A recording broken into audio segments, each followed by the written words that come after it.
सगळ्यांना सारखे नियम लावणं शक्य नाही. प्रत्येकाचं शरीर वेगळं आहे, प्रत्येकाची पचनशक्ती वेगळी आहे. 34 वय आहे मरण्याचं. 1 वर्षापूर्वी मला अजूनही आठवतंय 26 वर्षाचा मुलगा दारूच्या आजारामुळे मरण पावला. वाईट वाटलं. आणि हे सगळे जे कोणी मरण पावलेत ना कमी वयामध्ये, ह्यांना आधी वॉर्निंग देण्यात आलेली.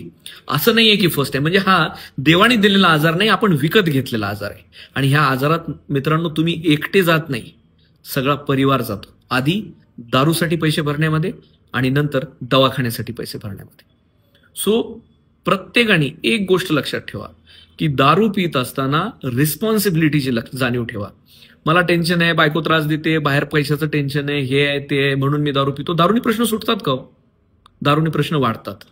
तात्पुरतं त्या रात्री झोप येईल तुम्हाला, पण पुढचं आयुष्यभराची झोप घालवण्याचं काम ती दारू करते. मग कुणी प्यावी, किती प्यावी, कुठली प्यावी, ह्याच्या बाबतीत कुठला असा जनरल नियम सांगणं गरजेचं नाही. पुस्तकानुसार विचारलं तर पिऊच नाही. Alcohol is a poison.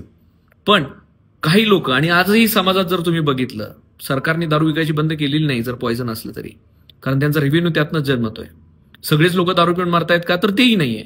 मग ह्याला जनरलाइज कसं करायचं? सो मी जसं म्हणलं की ह्याला इंडिव्हिज्युअलाइज करायचं. प्रत्येकाने आपल्यासाठी आपला निर्णय घ्यायचा. आपल्याला ते सहन होतंय का नाही हे बघायचं.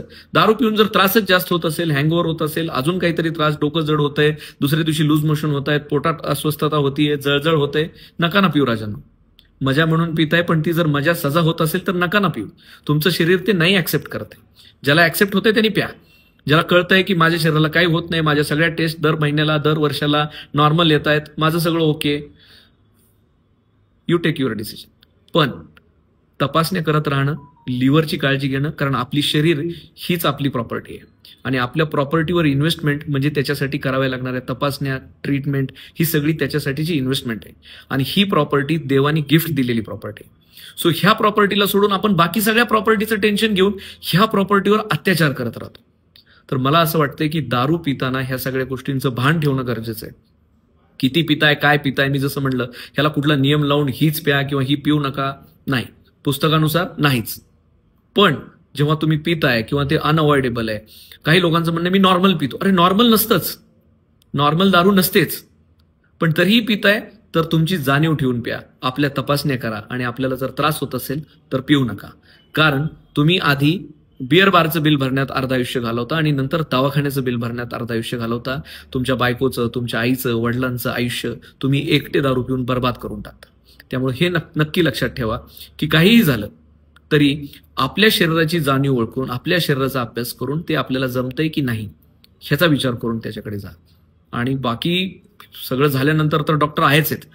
डॉक्टरांचं कामच आहे की बाबा ह्या आलाय, ह्याचं लिव्हर खराब झालंय, मग लिव्हर बदला, हे करा. इतकं सोपं नाहीये.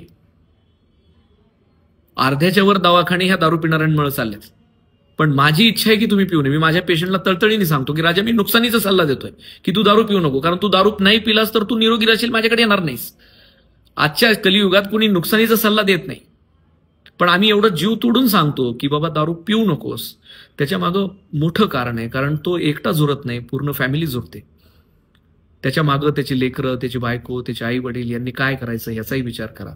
आणि प्रत्येक वेळेला दारू पिताना आपल्या फॅमिलीचा, आपल्या लिव्हरचा, आपल्या शरीराचा विचार करा आणि मगच निर्णय घ्या. दवाखाने आहेच आहेत, ते चालतच राहणार आहेत. फक्त तुम्ही त्याच्यामध्ये भर घालू नका आणि मृत्यूला 30-35व्या वयात कवटाळू नका.